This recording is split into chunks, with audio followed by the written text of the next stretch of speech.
दरम्यान आपत्ती प्राधिकरण समितीमध्ये एकनाथ शिंदेंचा समावेश झाल्यानंतर विरोधकांनी टोला लगावलाय। त्यांना मला वाटतं की आपत्ती म्हणून त्यांना बाजूला ठेवतो।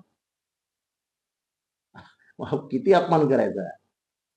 आपत्ती व्यवस्थापनाची समिती जाहीर होते, एकनाथ शिंदेंचं नाव बाजूला काढलं जातं, समिती जाहीर होते आणि आता परत त्यांचं नाव घेतलं जातं। माझी मुख्यमंत्री आहे, एकनाथ शिंदे हा विषय बाजूला ठेवूया, मला त्यांच्याबद्दल काही हे नाही, ठीक आहे। पण एका माजी मुख्यमंत्र्याला आपत्ती व्यवस्थापनासारख्या महत्वाच्या समितीत उपमुख्यमंत्र्याला घेता आणि माजी उपमुख्यमंत्र्याला असं वेचून बाहेर काढता आणि आता उपकार केल्यासारखं दाखवत आहे की त्यांना घेतलं ना, त्यांचा असा अपमान करण्याची गरज नव्हती। आता काय उपकार केल्यासारखं दाखवत आहे। खरं तर एकनाथ शिंदेने सांगायला पाहिजे तुमची आपत्ती तुम्हीच सांभाळा। गावाला जायची धमकी दिली असेल हो। नाही पण आधी ते नव्हते, म्हणजे म्हणूनच मी सांगतो ना, रुसून गावाला जायची धमकी दिली असेल म्हणून तो घेतलं असेल परत, पण आधी डावललं ना, हे सत्य पण गोष्ट आहे ना।